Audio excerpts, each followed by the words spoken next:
Okay, today we're going to read chapter 29, the Pacific World. In the Pacific world, we have countries like Australia, Papua New Guinea, Palau, the Federation States of Micronesia, the Solomon Islands, the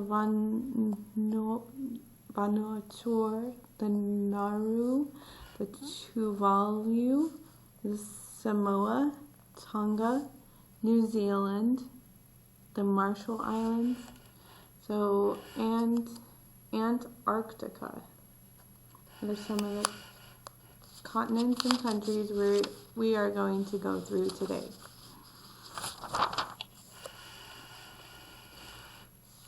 Australia and New Zealand. If you live there, you have taken a summer job working at a sheep station or ranch in Australia's outback. You knew the outback would be hot, but you did not realize how hot it could get.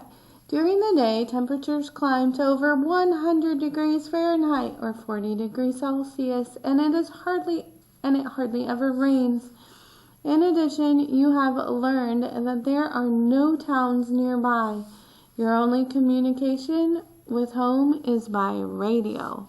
How will you adapt to living in the outback? Building background. Australia and New Zealand are very different. Much of Australia, such as the outback, is hot, dry, and flat. In contrast, New Zealand has a much milder climate, fertile valleys, and a variety of landforms. Australia and New Zealand are quite unlike most places on Earth. The physical features, variety of climates, and unusual wildlife and plentiful resources make the region truly unique. The physical features of the region differ widely. Australia is home to wide, flat stretches of dry land. On the other hand, New Zealand features beautiful green hills and tall mountains. Australia, similar to an island, Australia is surrounded by water. However, due to its immense size, almost 3 million square miles, geographers consider Australia a continent. A huge plateau covers the western half of Australia, mostly flat and dry. This plateau is home to Uluru, a rock formation also known as Ayers Rock. Uluru is one of Australia's best-known landforms. Low mountains, valleys, and a major river system cover each of eastern Australia. Fertile plains lie along the coast of Australia's northeastern coast.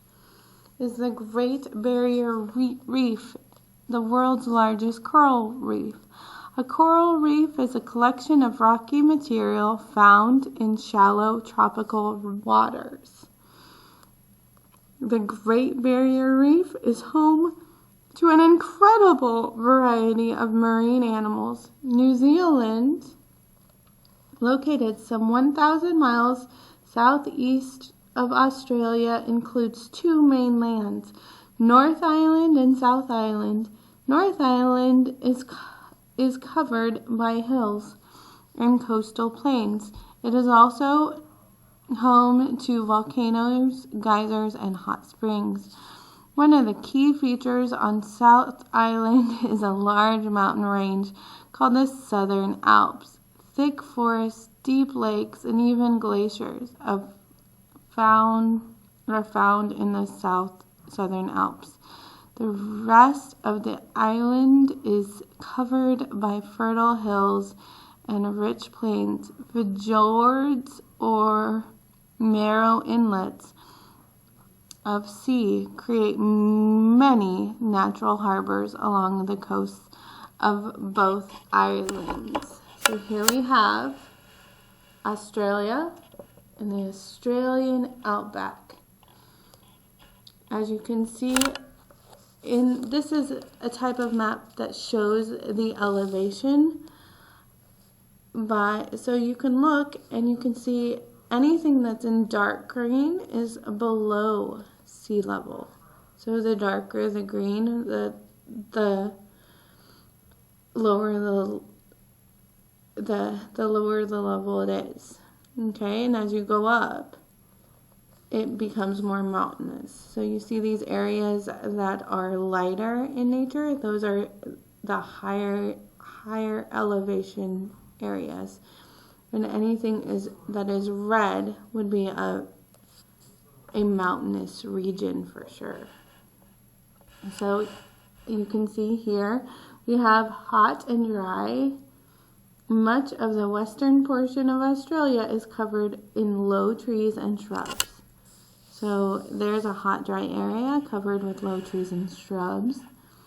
New Zealand's fertile soil and coast and long coastline provide the country with rich farmland and many harbors. So just like that. Here we have more mountainous areas. And let's keep going. Now let's look at the climates. The climates of Australia and New Zealand differ greatly because much of Australia has desert and steep climates. Temperatures are warm and rainfall is limited. However, along the coast, the climate is more temperate.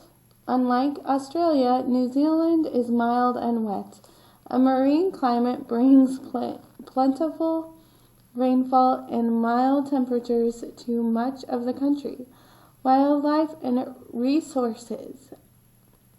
But Australia and New Zealand are home to many unique animals. Some of the region's most famous native animals are Australia's kangaroo and koala, and New Zealand's kiwi, a flightless bird.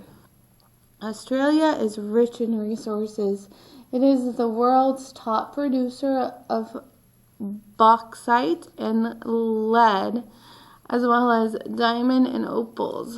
Australia is also home to energy resources like coal, natural gas, and oil. Despite poor soil, farms and ranches raise wheat, cotton, and sheep. Unlike Australia, New Zealand has a great deal of fertile land, but few mineral resources. New Zealand's main resources are wool, timber, and gold. History.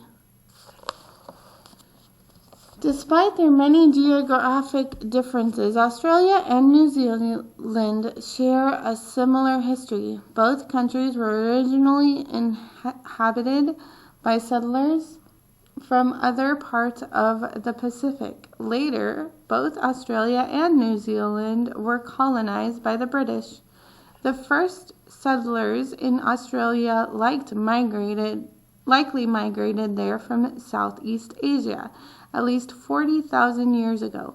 These settlers, the Aborigines, were the first humans to live in Australia. Early Aborigines were nomads who gathered various plants and hunted animals with boomerangs and spears. Nature played an important role in the region of the early Aborigines, who believed that it was their duty to preserve the land. New Zealand's first settlers came from other Pacific islands more recently, about 1,200 years ago. The descendants of these early settlers, the Maori, settled throughout New Zealand. Like Australia's Aborigines, the Maori were fishers and hunters. Unlike the Aborigines, however, the Maori also used farming to survive. The arrival of Europeans. European explorers first sighted Australia and New Zealand in the 1600s. It wasn't until later, however, the Europeans began to explore the region. In 1769, British explorer James Cook explored the main islands of New Zealand. The following year, Cook landed on the east coast of Australia and claimed the land for Britain. Within 20 years of Cook's claim, the British began settling in Australia. Many of the first to arrive were British prisoners, but other settlers came too. As the settlers built farms and ranches, they took over the Aborigines' lands. Many Aborigines died of diseases introduced by the Europeans. In New Zealand, large numbers of British settlers started to arrive in the early 1800s. After the British signed a treaty with the Maori in 1840, the New Zealand became a part of the British Empire. However, tensions between the Maori and British settlers led to a series of wars over land. Australia and New Zealand both gained their independence in the early 1900s. Today, the two countries are members of the British Commonwealth of Nations and are close allies of the United Kingdom. Australia and New Zealand today. Despite their isolation from other nations, Australia and New Zealand today are rich and well developed. Their government, economies, and people make them among the world's most successful countries. Government. As former British colonies, the British style of government has influenced both Australia and New Zealand. As a result, both countries have similar governments. For example, the British monarch is the head of state in both Australia and New Zealand. Both countries are parliamentary democracies, a type of government in which citizens elect members to represent them in a parliament. Each country has a prime minister. The Prime Minister, along with Parliament, runs the government. The governments of Australia and New Zealand have many features in common with the U.S. government. For example, Australia has a federal system like that of the United States. In this system, a central government shares power with the states. Australia's Parliament, similar to the U.S. Congress, consists of two houses, a House of Representatives and a Senate. A Bill of Rights also protects the individual rights of New Zealand's citizens.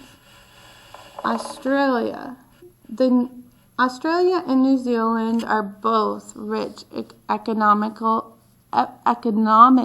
developed countries. Agriculture is a major part of their economies.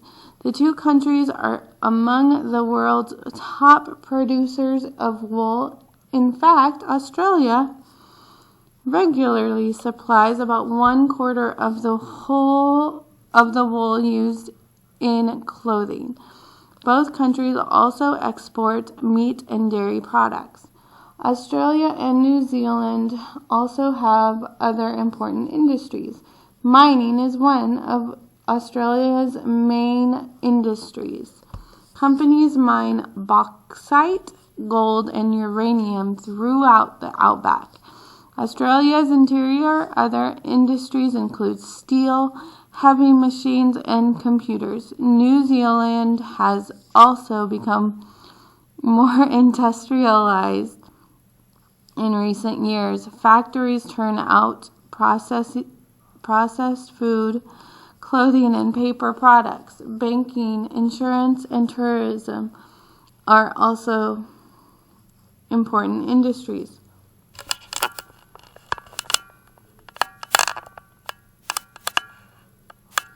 Today, Australia and New Zealand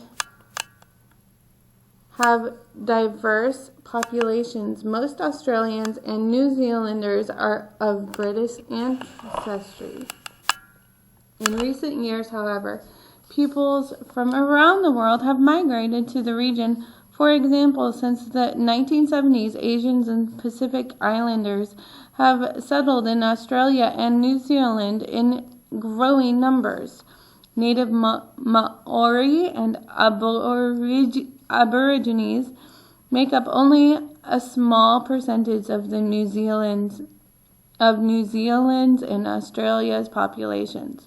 One challenge facing both countries today is improving the economic and political status of those populations.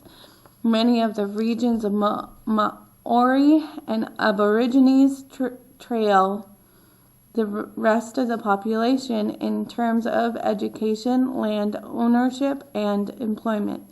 Most Australians and New Zealanders live in urban areas. About 90% of Australia's population lives in large cities along the coast. Sydney and Melbourne, Australia's two largest cities, are home to about 80 million people. Rural areas like the outback, on the other hand, have less than 10% of the population. In New Zealand, a majority of the population lives on the North Island. Their large cities like Auckland are common. Summary and preview. Despite their geographic differences, Australia and New Zealand have much in common. The two countries share a similar history, culture, and economy. In the next section, you will learn about another region in the Pacific world, the Pacific Islands.